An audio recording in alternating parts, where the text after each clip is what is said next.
My job is to somehow make them curious enough or persuade them by hook or crook to get more aware of themselves and where they came from and what they are into and what is already there, and just to bring it out.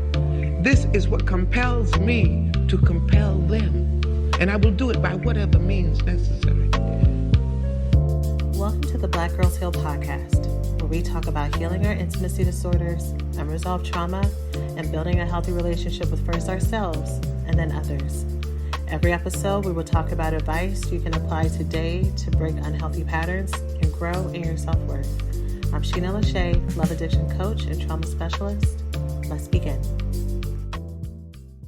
Hello, and welcome to the latest episode of Black Girls Heal. I hope that you are having a wonderful day wherever you are and that you are feeling loved and special. So today's episode is part of a series of episodes that I want to share around womb work and healing. Now, it won't be all together at one time because, as y'all know, if you are listeners, there are lots of different topics and things that we discuss here. But one thing I haven't discussed at length is the importance of our womb. So here we talk about relationships, we talk about attachment, we talk about self-esteem, we talk about self-love, and our womb and our relationship to our womb is deeply connected to all of those things. So do we feel confident in our connection to pleasure? Do we feel a lot of pain in our womb? Is the pain that we feel physical? Is it connected to our emotions? Is there a detachment that we have to our womb and our connection to it that we just tolerate it because it's there? Or do we fully embrace it? How do we feel when we are sharing our womb space with other people, whether or not it is lovers, whether or not it is our children, and again, just with ourselves? And so this is a very abstract concept that we'll be breaking down throughout the year, but we're going to start very practically today, and we're going to start with physically our connection with our womb. And this topic came about, we're going to be talking about our pelvic floor, and we're going to be talking about pain that may be there. We may be talking about dysfunction that is there, because I hear remnants of this between women often. So I'll say this. There are many things that happen within our womb space, within our pelvic floor, that is unhealthy and that is a sign of something that needs to be healed that we tolerate because we've been told that it's just part of being a woman. So think about how many of us hear that it is normal for us to pee when we sneeze or when we laugh, especially after childbirth. Think about how many of us are suffering with pelvic pain during intercourse or when tampons are inserted or we are dealing with bowel issues and we just think that there's something wrong with us. We think that we're the only one. Or again, we think that this is just part of the curse of womanhood, or it's just part of life or getting older. We may have prolapses. We may have rips and tears during childbirth, and we are just dealing with the remnants of it, thinking that, again, that this is just something that happens. And because we don't hear from doctors and we don't hear from other people, that this is something that we can just move forward with, especially with pelvic pain. We're told to just relax. We're told to just go and get a glass of wine. We're told that there's something wrong with us. When I think about those of us who may have, I'm going to focus on pelvic pain because it's the one I hear the most often within the women that I serve. When I think about the women who may have religious trauma, or not even religious trauma, just religious teaching, that doesn't talk about building a healthy, intimate connection to your womb space. And then when it comes to share intimacy with your partner eventually, if it's something that you have been withholding, finding that is not so pleasurable of an experience. And then again, wondering if there's something wrong with you. So in today's podcast, I have Dr. Alicia Jefferey Thomas, one of my favorite pelvic floor physical therapists, coming and talking with us about pelvic floor dysfunction, breaking down all of the things that we hear that is common for us, that we don't have to be experiencing, that there is healing and recovery for, so that we can move in wholeness and in pleasure and without experiencing pain and detachment when these things are occurring behind the scenes. So let's go ahead and jump on in. I hope that you enjoy this episode, and I hope it gives you some tips and next steps. If there's anything that's mentioned here that are things that you've been silently or maybe not so silently dealing with in the background, you don't have to deal with this. It doesn't have to be this way, and I hope you find the support that you need. Let's jump on in. Thanks for listening to this week's podcast. Before we get started, let's take a small break to say thank you to this week's sponsors. Thanks for listening to this week's podcast. Before we get started, let's take a small break to say thank you to this week's sponsors. All right. So today on the podcast, I have Dr. Alicia Jefferey. How are you? I'm great. Thank you so much for having me. Yes. Thank you so much for being here. I was telling you before we got started, I am such an incredible fan of your work. You have really helped me. You've helped my friends. I found you by a friend sharing your TikToks with me as we've talked about our own pelvic floor journey. And you have just made healing so tangible and real and fun and loving. And I am just so happy to have you here. Thank you so much. That really means a lot to hear. Yes, it's the truth. And I want to pour into you because, having a public platform is not easy, no matter how beloved you are. So I just want you to know, like, these are the lives that you're changing. Thank you. Yeah, it's definitely not something that I ever expected for myself. I never set out to be like, I'm going to be a social media star, whatever. It was very much an accidental thing when I realized that people would resonate with the way that I explained things. And so it's been kind of a really happy accident. Okay, yeah. Well, I can't wait to dig in so people can get all the awesomeness that I get to see every day. But let's just go ahead and jump in. Can you tell my audience who you are and what it is that you do?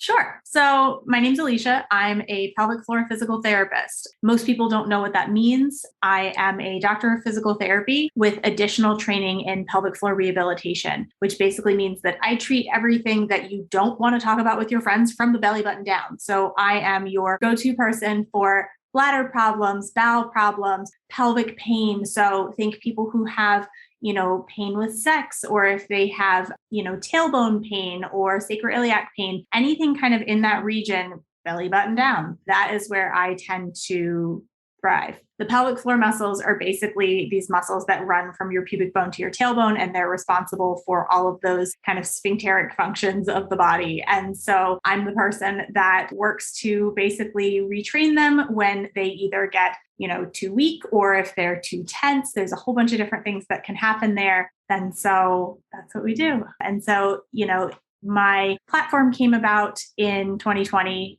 right at the beginning of the pandemic. I made an Instagram account with the intent of just making content to keep up with my current patients when they didn't feel comfortable coming into the office. And I was using TikTok, the app, just to scroll, but was using their video editor because it was really intuitive to me, not really thinking of, oh, I'm posting these, but I'm just retaking the file and posting it somewhere else. And so at one point I realized that one of my videos that I had just posted was going extremely viral for no reason. I feel like of all the content that I've created, I'm like surprised that it was that one, but it was kind of this idea of what is a pelvic floor therapist. And so I all of a sudden had to become, a more consistent content creator, and it kind of took on a life of its own there.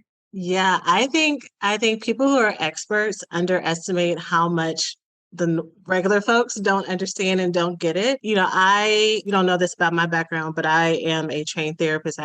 My master's is in marriage and family therapy. So I was doing couples work and family work. And then my specialization was helping women have healthy relationships. And I am in a body and I have genitals that identify as sexually female, and it wasn't until years into my practice that I happened to go to a training on sex therapy. And I've been to other sex therapy trainings before, that they had a guest speaker who was a pelvic floor physical therapist and talking about pelvic floor dysfunction and pain during sex and all of these other things, and that you are trained to help with that. And I was like, what is this? It blew my mind, and it just opened up the world to me. And I was like, why doesn't everyone know this? And personally, it really helps because at that point I've suffered from fibroids. And so I had fibroids that were getting so big that I could feel them, and I would have my friends feel like these lumps inside of me. And I was having all of this pain, and I would go to gynecologists at the time, and they would just tell me it's in my head. And I was having all this dysfunction afterwards. And they were telling me, well, there's nothing you could do. So when I found pelvic floor physical therapy, I was like, oh, I haven't had to suffer all this time.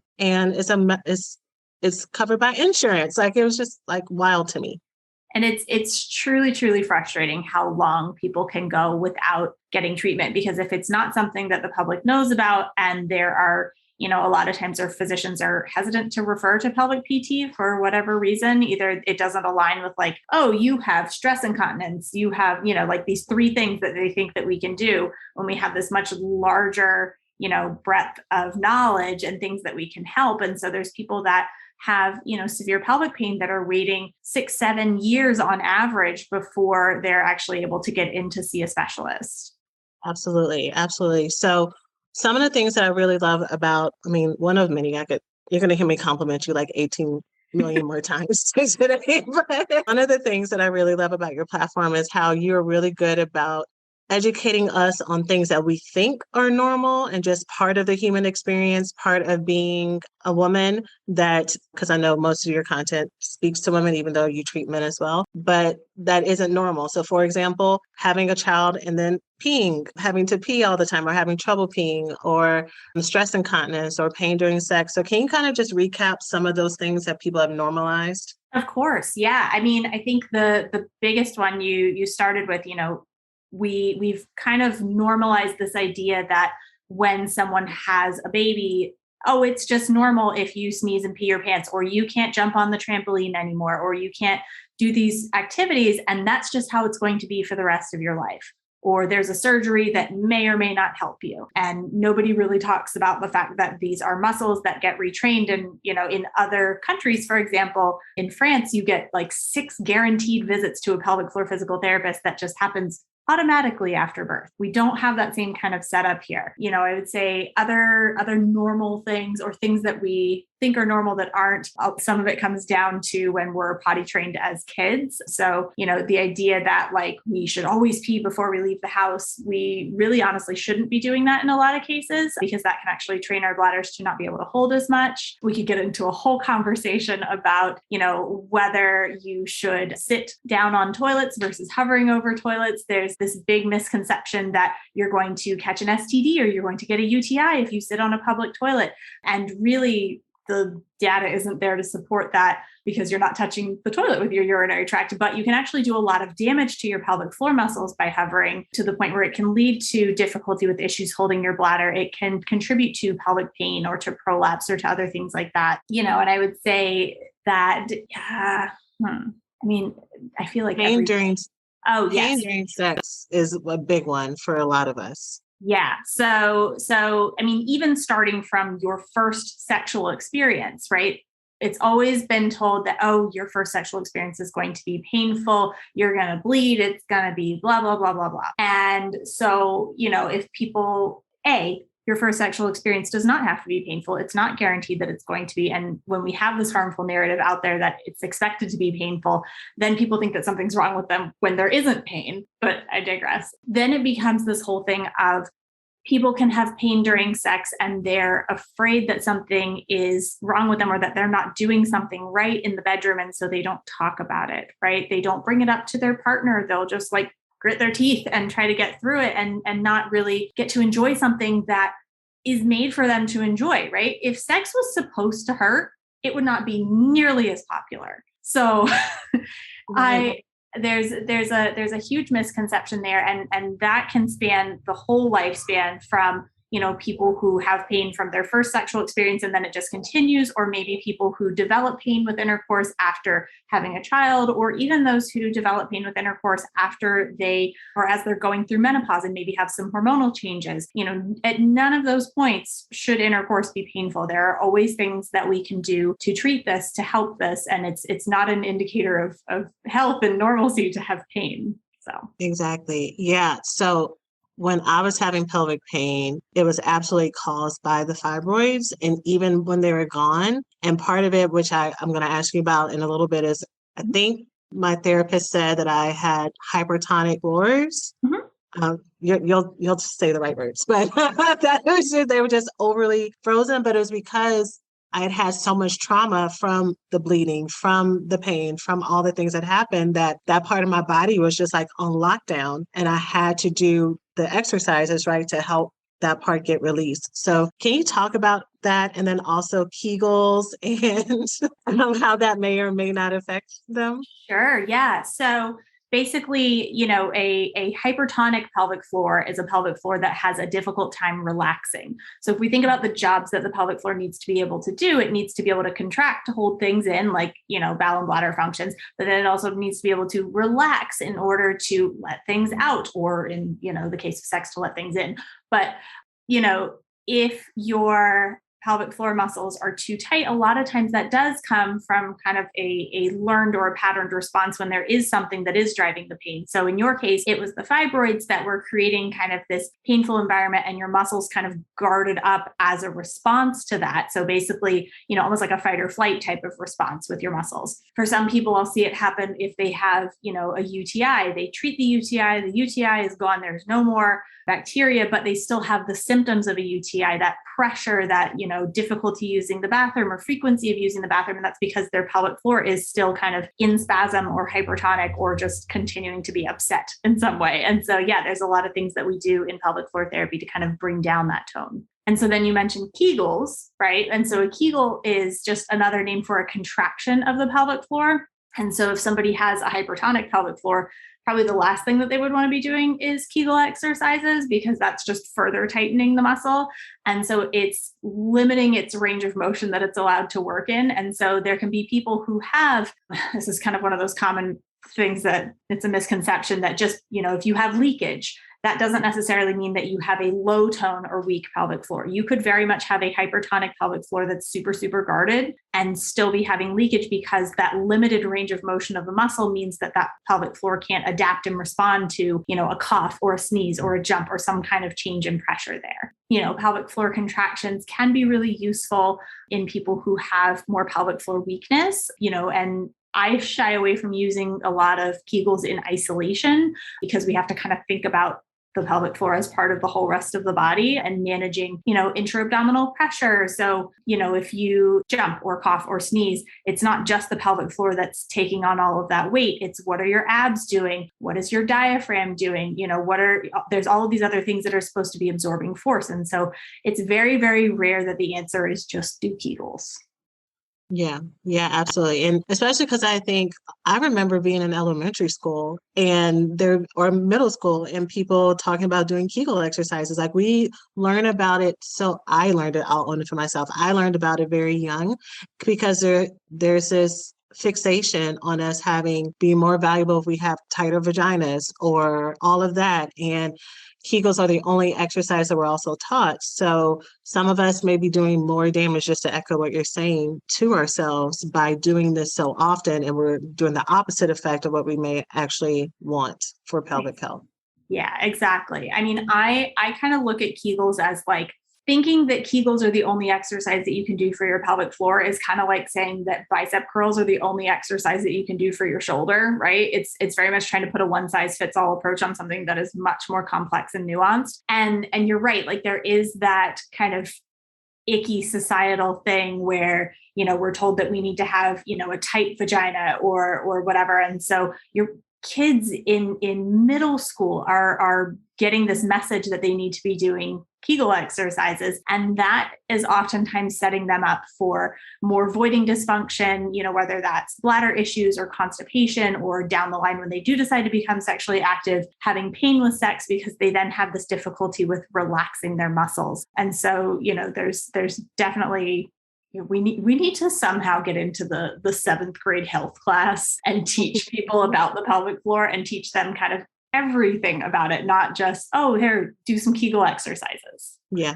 absolutely. Hey, loves. So whose New Year's resolution includes healthy eating and taking better care of your body? You've got New Year's goals, and HelloFresh is here to help you achieve them. Skip the store and take control of your time and budget with delicious recipes delivered right to your door. With HelloFresh, eating well in the new year can be stress-free. With over 35 weekly recipes, they have the options you're looking for to help you achieve your goals. Choose Calorie Smart and Carb Smart recipes, or even customize select meals by swapping proteins or sides, upgrading your proteins, or adding protein to a veggie dish. As a neurodivergent person, it helps me make eating well so easy with done-for-me meals and super easy instructions to have really delicious meals ready in just 15 minutes.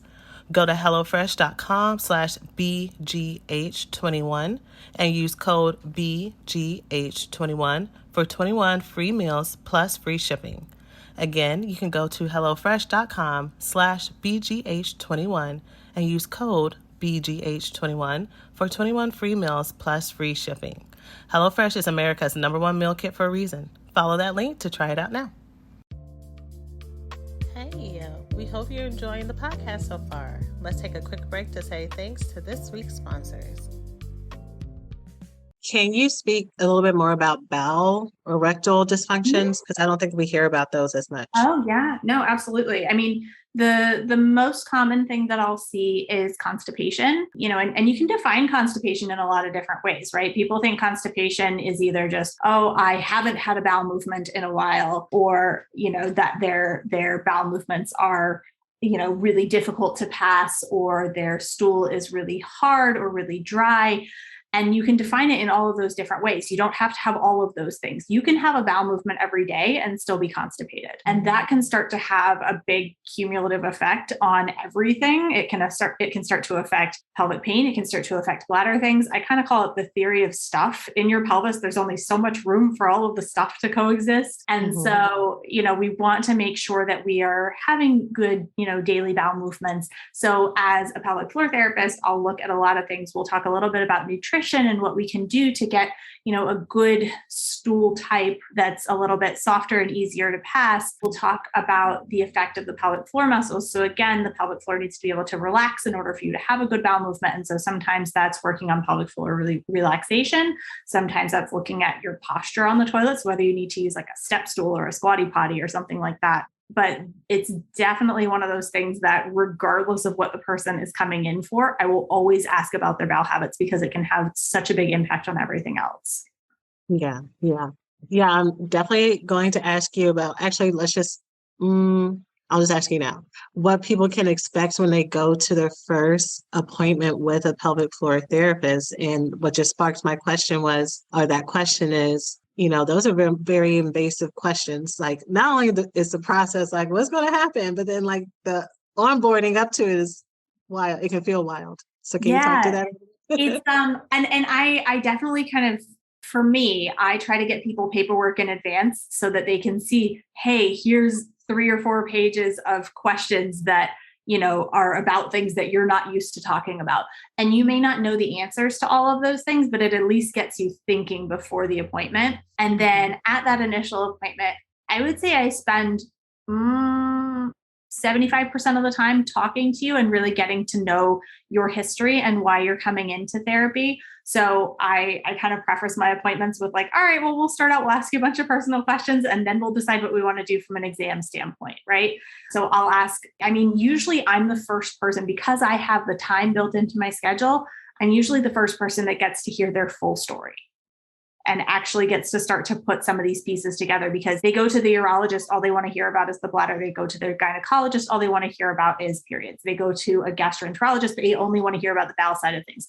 I'm trying to take all of that and put all of that together because I know that the pelvic floor is kind of that shared component between all of those things. So I'll ask, everything from how often are you going to the bathroom? Do you have difficulty emptying your bladder all the way? What are you eating and drinking during the day? What are your bowel movements like? Do you have pelvic pain? Do you have pain during sex? We'll ask about your childbirth history, if you've had any particularly traumatic or difficult childbirths or any other injuries or traumas that might be relevant to what's going on. Usually I'll also at that point probably screen for if somebody has any history of sexual trauma, because that would also kind of play into how we approach doing any kind of exam.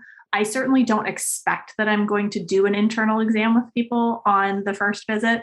We usually kind of talk through it and see what somebody's comfortable with, because we can certainly say, okay, we're just going to do kind of the close-on version of things today. I'm going to look at your hips. I'm going to look at your back. I'm going to look at your abdomen. If people are comfortable with a pelvic floor exam, we can just start with an external portion of the pelvic floor exam. So that would be basically just looking at the area between your pubic bone and your tailbone to see what happens when those muscles try to contract, relax, bear down. We can gently press on muscles on the outside looking for tenderness or anything that reproduces any of the symptoms that the person's coming in for. If we decide to do an internal exam, depending on the person's anatomy, that's either a vaginal or a rectal exam. And there's no stirrups, there's no speculum, there's no scary stuff. It's very much just a, easygoing. We're just mapping out the muscles. The goal is not to leave you in more pain than when you came in. I don't want this to be a scary sounding experience. I want this to be something where you come away with more knowledge about your body. right? And so, if we do that internal exam, then we're able to kind of get more of the full picture. And then I'm able to give you a little bit more in terms of homework, whether that's breathing exercises or stretches, or in some cases, Kegel exercises. It really just kind of depends on what that person's coming in for.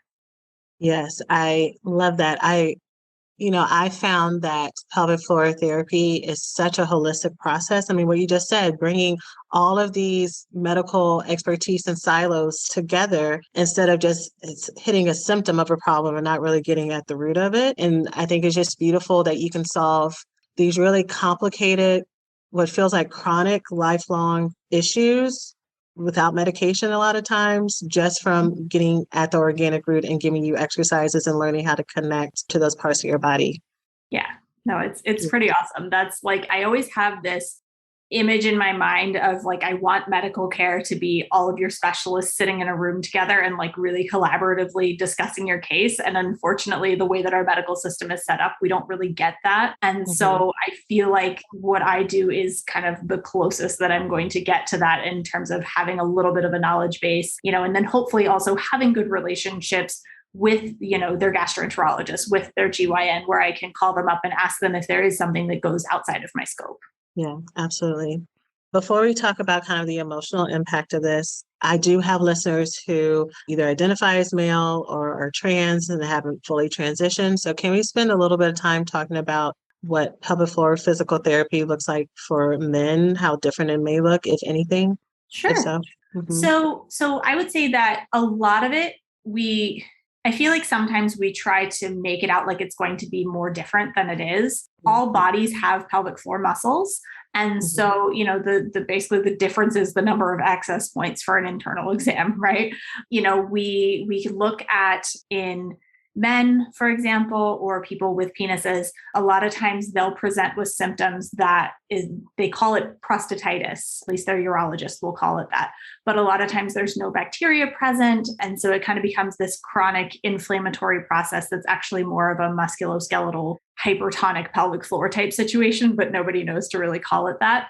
But it responds in a lot of the same ways. We do gentle stretching, we do some breathing exercises, we do maybe some trigger point work or some manual therapy, and it helps those muscles to settle down so that they're not having the urinary symptoms, the sexual symptoms, the things that they were coming in and complaining about before. Another big time that I'll see male patients is usually people who are maybe in their late 50s into their 70s. And that's going to be more of the post-prostatectomy crowd, because in general, men aren't going to have stress incontinence because of some just extra supports that are built into their anatomy. But if they have to have a prostatectomy for cancer, then a lot of times they will end up with that stress incontinence. And so that's doing a lot of strength training and pressure management training with those folks. But I would say, for anybody that's listening, there's more similar than there is different.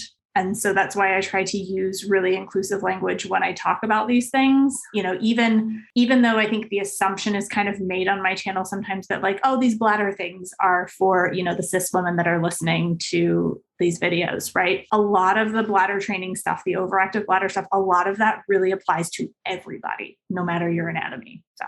Yeah. So since you said bladder, can you just verify or clarify if stress incontinence means that you struggle, you have to go all the time? Is that what that means? So actually, no. So stress incontinence relates to a physical stress on the body. So think things like coughing, sneezing, jumping. So kind of the mom sneeze pee. That's what we call stress incontinence. A lot of times people will think, stress incontinence, I'm stressed, I'm anxious, and I feel like I have to pee all the time. And that can sometimes be a symptom of more overactive bladder or urge incontinence. Sometimes that can be driven by, kind of an elevated nervous system state, but it's stress incontinence and urge incontinence are going to be two different things. Yeah. How often should we be How often should we be peeing, urinating throughout the day? So normal time between trips to the bathroom is about every 3 hours. And I'll kind of give the grace period of 2 to 4 hours because some people are drinking more water than I generally say that you should. And so we should be able to at least hold for 2 hours, even if you're one of those people out there drinking, almost a gallon of water a day. But then you don't want to be holding longer than 4 hours, because then that can start to kind of cause problems on its own. Okay. And always blows my mind when I hear you say we should not get up during the night to pee, or we should not have to get up throughout the night to pee? Yes. So it's one of those very controversial statements, right? Where if you're somebody who has always gotten up at night to pee, you're like, how? I can't even imagine, right? Yeah. But some of that is, again, kind of patterns that we've gotten into with our urinary health. Maybe it's because you drink all the way up until bedtime, or maybe you're having something that's a bladder irritant or that's causing you to produce more urine and you're drinking that all the way up until bedtime. Sure. Maybe you have a capacity issue, or maybe you have to get up once. But, in a normal fluid intake scenario, right, where we're drinking 64 ounces of water a day and, maybe having like a cup of coffee or something like that, you really shouldn't be having to get up at night. And possibly the reason why you are in that situation is because you've kind of gotten into the habit of it. Sometimes you'll wake up and you won't really feel like you have to go, but you're like, well, I'm awake, I might as well just go. And so that over time is going to tell your body to wake you up and send that signal. So yes, I believe you. I'm a convert of the gospel, but I also just at night I'm like, I could train myself, like Dr. Alicia says, to stop doing this, or I can just get up. I'm just going to get up so I can go back to sleep, but I'm just reinforcing the problem. yeah, well, I mean, and again, it's part of it is, so long as you have the knowledge, right? So I talk about this with bladder irritants. I'm not telling you that you can never have a glass of wine at night ever again because you're going to get up and pee. But it's good to know, the reason that I got up to pee is probably because I had that glass of wine before I went to bed, right? It's just kind of that empowerment in knowledge so that we don't have this freak out of like, ooh, something different is happening. I don't know why this is happening to me. Yeah, absolutely. So let's talk about how this can affect us emotionally, because this is a podcast that talks about our emotions, our trauma, our self-esteem, right, and our relationships. So you are seeing people with some very sensitive, vulnerable issues, right? Can you talk about how this affects your client's self-esteem, like what you've seen, and also how you support them through that? Of course. I mean, I think this spans, the pretty much every diagnosis that I treat, right? The tendency is to want to jump to, painless sex and saying that, obviously if you have painless sex, that can affect a relationship. It can affect how you communicate with your partner. It can affect, a lot of things about that relationship and pelvic pain in general, how that affects your kind of caregiver role or vice versa with your partner. But I would say, even if somebody has stress incontinence, let's say you had a baby and you were a marathon runner before you had a baby, and now you can't run without peeing yourself, that's going to significantly affect your body image, right? Because something that you previously really strongly identified with and maybe used for your own, mental health has now been taken away from you or modified in such a way that it doesn't let you feel like the old you in a lot of ways. And so I've definitely seen people where, not having access to support for pelvic floor therapy has really affected their mental health.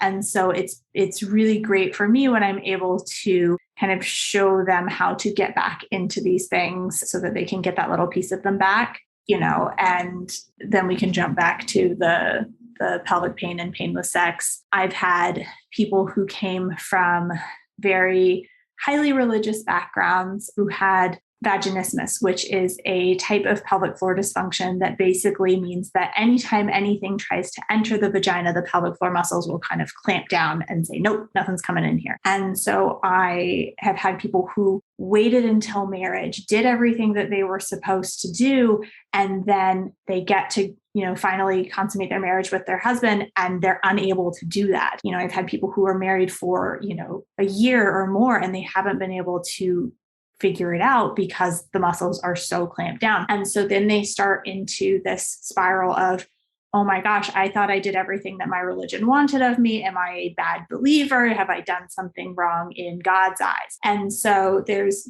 certainly, layers and layers of this that we need to kind of peel back in terms of giving that person their, control of their body back, but also just building back that confidence that like, this wasn't something that you did, you have done nothing wrong. And so it's going to be very individual dependent, but it's very important just to support people where they are and to let them know that like their pelvic floor dysfunction is absolutely in no way their fault. I love that, because I think that is absolutely what makes so many of us feel alone is the shame of it, or we feel shameful because we feel so alone, like we're the only ones Mhm. who are going through it, and that everybody else is just free. Right, right. You know? Because nobody's talking about it. And so they assume that everybody else is fine and that Yeah. they're going to get some kind of shame if they try to bring it up to anybody. And a lot of times that's reinforced by, unfortunately, by healthcare providers, right? Sometimes people will try going to their primary care or their GYN or somebody like that. And they'll say, oh, I'm having pain with sex, or I can't figure this out. And they'll say, oh, just drink a glass of wine. It's supposed to hurt. They'll reinforce those negative things that we've already said, like, okay, like this isn't normal. There are things that we can do to treat this, but they're getting these messages that it's something that is on them to handle, that they're not doing something right. And that, oh, this is just easy for everybody else. I don't know why you can't get this. And so that just contributes more to that, shame associated with it. Yeah, it's all in your head, all of that, right? So in addition to working to you, do you sometimes recommend clients go see a therapist, or are there any specific practitioners you refer them to? Absolutely. So I always recommend that anybody who's coming to see me with any kind of pelvic pain complaint be working with a mental health professional, and especially if we have somebody with vaginismus or dyspareunia, incorporating working with a sex therapist can often be really, really helpful if we can find somebody, available in the area. Unfortunately, the thing is like sex therapists are amazing. Like they are cooler than me. Like their knowledge base is just amazing, but there are so few of them. And it's like, I just want to like collect them and be like, okay, I'm ready to deploy you to all of my people that need help, but it's so hard to find them. Yeah, yeah. Especially with COVID. I mean, I feel like if any of us were pausing with therapy, COVID was like, okay, it's time to go talk to somebody. Yes. And so it's been beautiful for many of us, but it's also been very congested and kind of hard to find folks. So, For sure. all the therapists I know seem like they are expanding though and bringing folks on. So hopefully that transition continues to happen. Yeah. I want to ask you a little bit more about practitioners and how to deal with any blocks there. But before I do that, I just wanted to say, just going back for people who are listening or people who are in relationship with folks who have penises, people with penises, whether it's a brother, father, partner, or whatever, another disorder that pelvic PTs can support with is erectile dysfunction. Is that right? Yes. Mm-hmm. Yeah. So the pelvic floor muscles are involved in erectile function. Basically, when you have like when ejaculation occurs, the pelvic floor muscles need to rhythmically contract, right?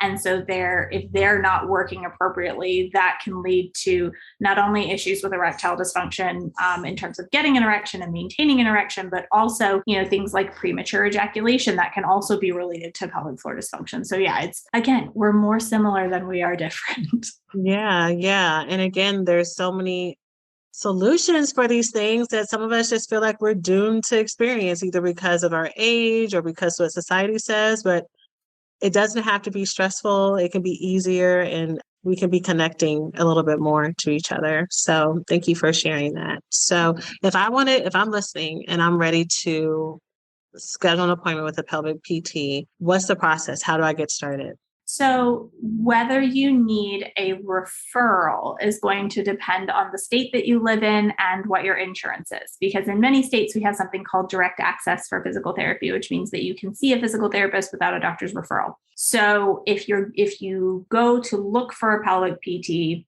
you can search on a couple of different websites. The ones that I really like are pelvicrehab.com, pelvicguru.com, and then aptapelvichealth.org. They all have directory listings where you can search by your location, and you can generally see, what additional certifications that person may have. In an ideal world, you look for somebody who has an advanced certification in pelvic floor rehab, and that's either going to be a PRPC, which is a pelvic rehab practitioner certification, or a WCS, which is a women's health certified specialist. And even though it says women's health certified specialist, it means kind of pelvic health more broadly. They just haven't changed the name of the certification yet. Okay, awesome. So the way I would find out if my state has that wall, can I just call the office directly to find out, or do my Googles? Yeah, I mean, you can definitely Google, Massachusetts physical therapy direct access, and it will come up and it will say, okay, Massachusetts has full direct access. But for example, when I lived in Florida, I believe the rule was you could start seeing a physical therapist without a referral, but you needed to get one or get a signed plan of care within 30 calendar days. And so, there's different rules for every state. And then also I would 100% call your insurance and see, what their requirements are in terms of referrals or scripts for PT or anything like that. I have had people who have called their insurance company asking specifically about pelvic floor physical therapy, and they kind of get weird answers from people. I would want to definitely say that pelvic floor physical therapy is covered under your regular physical therapy benefit with your insurance. It's not a separate thing that they would be looking for because, again, not every physical therapist is a pelvic floor therapist, but we are physical therapists by trade. And so that's what it falls under. Awesome. Great. So let's say I do have to go to a doctor and they're giving me the runaround or a hard time. Do you have any suggestions on how to handle that? So, I certainly think that if you lay out, I'm having XYZ symptom, and I really think that I would benefit from pelvic floor physical therapy because of this research that I've done, and they say no, I would probably ask for them to document their refusal in my chart, because then there's a record of you having asked for it and them saying no. If, at least a lot of times with women, we have a primary care provider, we have an OBGYN, we maybe have a couple of different people that we can be asking for this from. So if one of them says no, I would go to another one and hopefully, that person is going to be more receptive to it. But I would also be kind of thinking, whether that provider that said no is somebody that you really want on your team. There are definitely resources if you really can't get a referral in place. There's definitely online consultations that you can do with different people. So I don't offer them, but I have a few friends who do offer online consultations. And sometimes it's paying out of pocket, but it's not going to be the same as like a cash pay type PT, full service PT thing. Yeah, absolutely. I appreciate that for when you need that support to have that discount. That's really helpful. So thank you so much for all that. If someone's kind of wondering, especially if they've been dealing with something chronically for a long time, I know it's different for every single person and also every single disorder, but is there a range between how many sessions people can expect to go? I have seen people with pelvic pain get better done out the door in as little as 6 sessions. And I've seen people where I've seen them for over a year because it's something that's, chronic that they've had for a while. And there's also usually some kind of underlying condition. So maybe that person also has, endometriosis and they haven't been able to have excision surgery yet. And so we're kind of fighting the battle of managing symptoms while they're waiting to actually treat the underlying disease process. So it's really going to kind of depend on all of the other different factors that are going on there. Oh, wow. So you just said something that I had no idea about, because endometriosis and PCOS are so common in the Black community. So what are some reasons that women who have those disorders will come to pelvic PT? So with endometriosis in particular, a lot of they can have, similar to what we were talking about before, where when there's some kind of underlying disease process, it can cause the pelvic floor muscles to guard up. So if they have excessive inflammation in their reproductive organs, their pelvic floor is basically going to be like, what is happening here? Their abdominal wall can also do the same thing. So think your hip flexors, your abs, all of those things can all get really guarded up. And so that can also create abdominal pain and things like that. And so we can certainly be working on muscle relaxation, but we want to kind of think too about the underlying disease. So with endometriosis, the gold standard is excision surgery, where they actually go in and cut out the endometriosis where it exists within the body cavity. And so then we would want to make sure that we're preventing, adhesions from forming, keeping the tissue nice and mobile afterwards in order to help with those kind of residual pain complaints. But yeah, it's basically, you can develop that spasm in the pelvic floor, in the abdomen, and all of that just from, the disease process kind of creating that environment. Awesome. Yeah. And same thing with PCOS then? Mm-hmm. Okay. Awesome. Great. Well, this has been so helpful and so amazing. And I just hope everyone who's been battling and struggling with something finds a pelvic PT that they enjoy and that they can trust. And also, if you still have some doubt, maybe Google what you've been going through, and then also pelvic PT, and see if this could be a possible solution and make a decision from there. Do you have any supportive or encouraging words to share with my audience members before we close and we tell them where they can find you? Sure. I definitely think, it's a very scary world out there when you have these types of conditions, and the answers are out there. I would just highly encourage you to get a strong team behind your back, whether that's, healthcare professionals, whether that's friends, whether that's family. This is definitely, these types of conditions are things where we need a village. We need to be talking to people about these conditions. The more people know, the more we're going to understand and be able to support each other. Yeah, absolutely. Amen. Love it. So can you tell us where people can find you, where you practice, where your social media platform is, and everything? Sure. So I practice at Greater Boston Urology in Dedham, Massachusetts. I'm the manager of the physical therapy program there. And then my social media accounts, I'm on TikTok and Instagram as the Pelvic Dance Floor. Yes, and that name is because Alicia is a fantastic dancer. Yes. She's on all of the trends and hilarious. And so she's doing TikTok right. That's why she's going viral, because she's educating and helping us and making us laugh at the same time. So thank you so much again for coming on the podcast. Thank you so much for having me.